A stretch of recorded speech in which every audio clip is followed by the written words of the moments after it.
मुंबई आज सुरक्षित वाटते.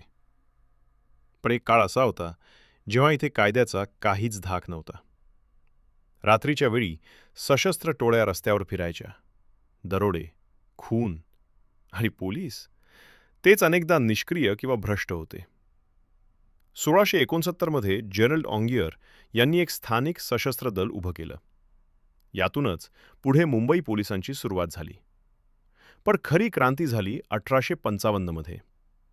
चार्ल्स फॉर्जेट नावाचा अधिकारी आला. वेषांतर करून गुन्हेगारांच्या टोळ्यांमध्ये घुसला. भ्रष्ट पोलीस उघड केले आणि शहरात कायद्याचा खरा धाक निर्माण केला. पुढे प्लेग, दंगे, संप आणि वाढती लोकसंख्या या सगळ्यांशी झुंज देत मुंबई पोलीस आधुनिक बनत गेले.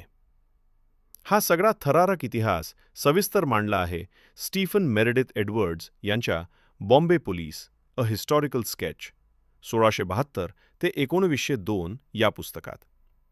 आणि आता तोच इतिहास तुम्हाला लवकरच मराठीत